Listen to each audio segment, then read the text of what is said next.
Mae dad wedi dysgu Cymraeg yn wych ac dwi'n rili proud o fo. Rydw i browd iawn o fy nhad a mynd trwy i Dysgwr y Flwyddyn. Mae oedd y dad gorau y byd. Dwi'n dysgu geiriau newydd gan fy mhlant bob dydd a maen nhw'n mor hapus i cywiro fi bob tro dwi'n deud pethau anghywir neu wneud camgymeriadau. Mae'n dipyn o'r iaith Cymraeg yn Gaerdydd, ond yn anffodus, dim digon bosib. Mae fedru sicr bod yn mwy, ond dros y degawd a tipyn bach mwy ni wedi byw yma, dwi sicr yn clywed mwy o'r iaith, y hen iaith, ar y ffordd i gwaith, ar y bwsys, yn y dyfarnau. Dwi'n rili cyffroes am yr Eisteddfod yn dod, a dwi'n meddwl bydd hwn y golygfeydd o'r dyfodol bosib, lle ni'n cael can miloedd o pobl yn siarad y iaith troedd y dinas i gyd. Fy ngobaith i yw dyna sut ni'n byw mewn degawd arall. Mae'n ddyn sydd yn hoffi mentro, mae'n hoffi her, mae'n meddwl i fod e'n gallu llwyddo, a dwi'n meddwl bod hynny yn rhinwedd da iawn mewn person sydd eisiau llwyddo ac sydd am roi tro ar rhywbeth am y tro cyntaf. Yn y cyd-destun yma, dyna mae o wedi llwyddo i wneud, a heilwch, mae wedi mynd yn dda iawn ar y teg. Nes i dechrau gyda dosbarthnos, i fod yn onest, hwnna ddim peth i fi. A wedyn am penblwydd fi, ges i anreg o wythnos yn Nant Gwythern. Oedd hwnna yn transfformio fy mywyd a fy iaith. Am y tro cyntaf erioed, does dim dianc o dim ond siarad Cymraeg. A hefyd, naeth o dysgu fi i just taro troedd y waliau.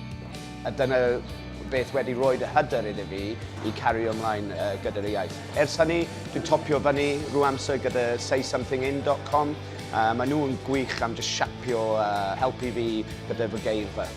Ryw raddau fe gallech chi wedi fod e wedi syrthio mewn cariad gyda'r iaith, a'i fod e wedi gwneud popeth wedyn o ddydd i ddydd i geisio gwella ar ei iaith. Diolch.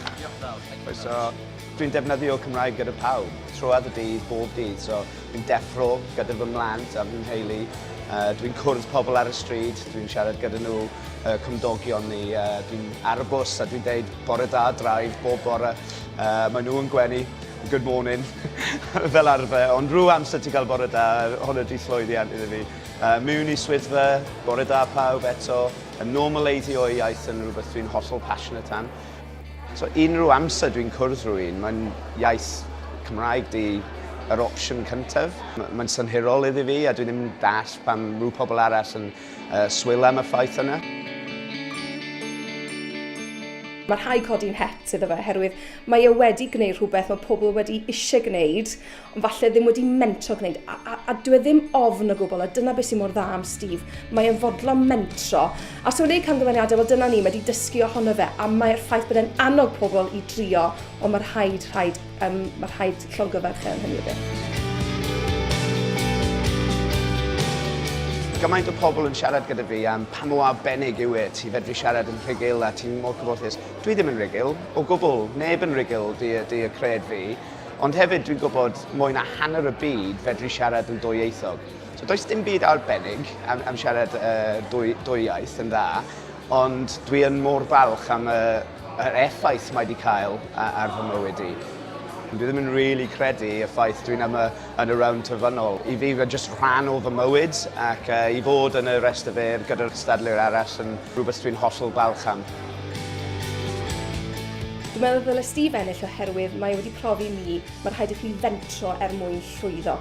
Mae e'n berson sydd yn ceisio annog pobl i fentro. Mae eisiau deithio bobl un bod i'n neges ydi, peidwch bod ofn trio, oherwydd os fethwch chi, peidwch y becso, gewch chi trio. A hefyd, y ffaith bod e wedi meithrin y Gymraeg a wedi datblygu'r Gymraeg o fewn i yrfa fe'n bersonol ac wedi dod, fe mae'n galw ei hunan, yn Gymro cyfan, yna mae rhaid dathlu hynny fi credu bod e'n rhywun y gallu rhywun edrych lan at y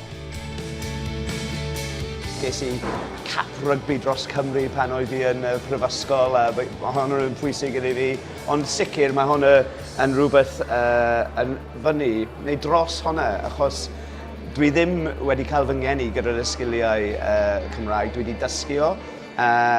Bydd o y peth mwyaf dwi wedi gwneud yn fy mywyd, dwi'n meddwl. Pob lwc i ti, Steve. Mae dy deiliad y ffrindiau di'n browd iawn ohono ti ac yn falch iawn o'r ffaith dy fod ti wedi dysgu'r Gymraeg a dy fod ti wrth i nawr yn annog pobl eraill i fentro. Does dim ots os ydych chi'n methu mentro di'r peth pwysig, pob hwyl i ti.